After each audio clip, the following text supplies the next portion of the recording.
Making a little guano tea today. Recently made a soil mix that wasn't as potent as I liked it to be. It was the first time trying to mix my own soil in quite a while, so I'm just perfecting a recipe, and found I needed to beef it up a little bit next round, so that's what I'm going to do. But trying to battle some deficiencies right now, so making a little tea to get the soil health up to where I want it. Brewing it here in an 8-gallon drum. It's a 5-gallon bucket, just for reference, but I got an air stone and a pump in there. But I'm gonna fill one of these up. This is a brew bag. I'm gonna dip it in there. I'll probably do 5 parts, maybe 3 parts casting, 2 parts guano, maybe 1 part meal, and some molasses just for the kicker. I got some Mycos I'll do too, but I probably won't do that till the end. They don't usually survive the brew process, so I'll add that there in the end. But yeah, so this is kind of what I'm working on today. I'll let you know exactly how I port this sucker out.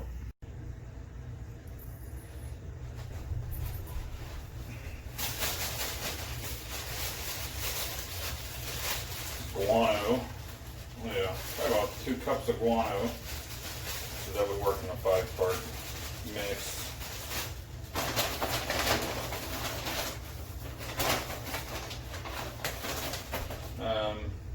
These are probably a little, basically almost a cup right there.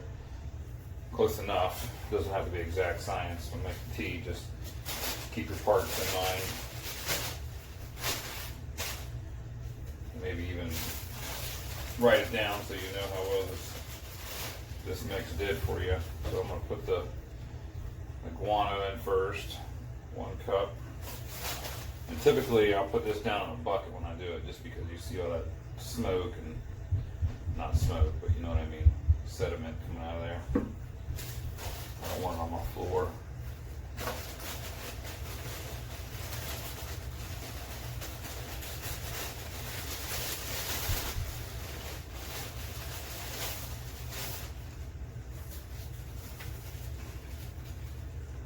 Second one. And to be honest, there's like 1 more in there, so maybe it'll be a 6-part mix, because I'm going to use the rest of it.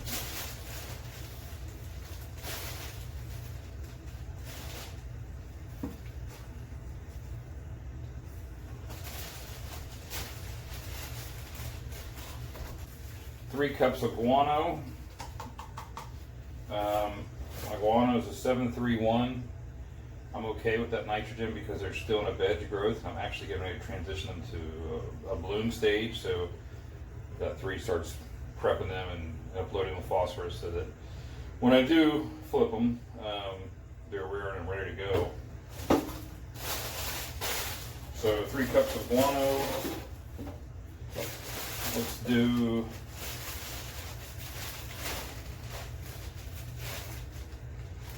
a cup of kelp.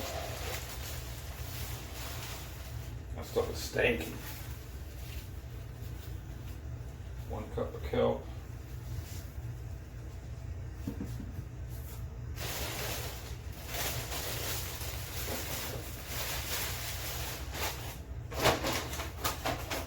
And we'll do 1 or 2 of these.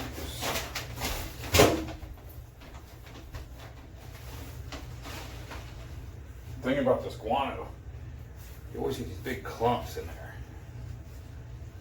That's 1.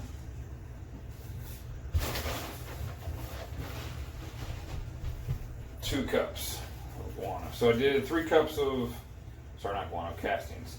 I did 3 cups of Bat Guano, 1 cup of kelp, 1 cup of worm castings so far.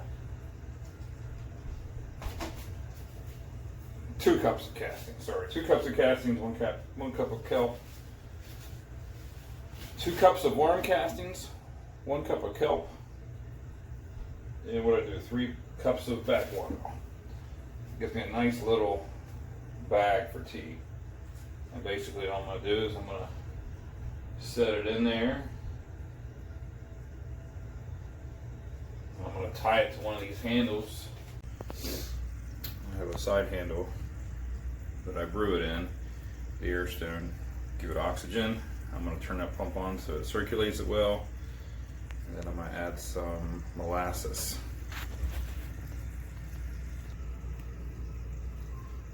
So typically, before adding the mix, I do want to pH my water. So just so you know, I mean, you pH it before you put the bag in.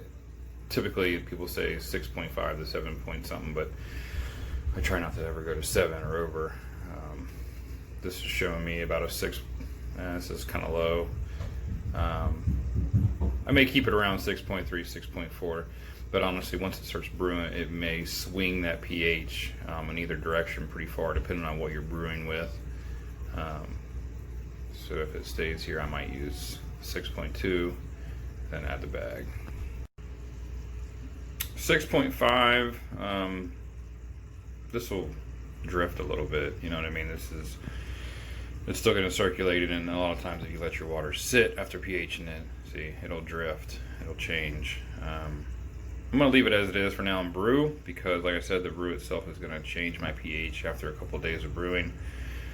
Typically it'll probably bottom out on me, and I'm going to want to raise it a little bit. So I'll leave it here and see where it goes in the next 48 hours.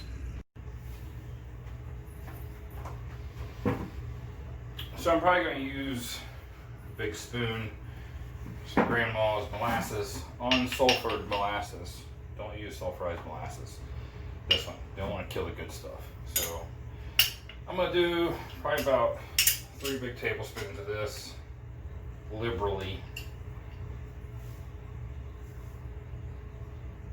Don't worry if you do too much, it's a good glob.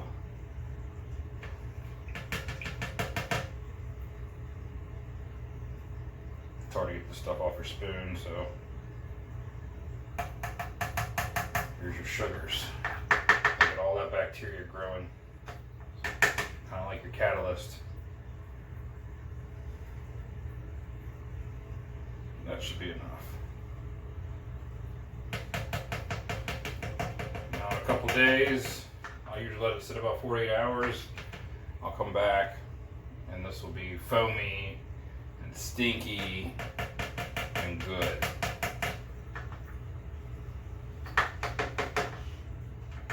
Sometimes I even drop the spoon in there and let all that stuff come off of there, but it takes a while. The dog likes it.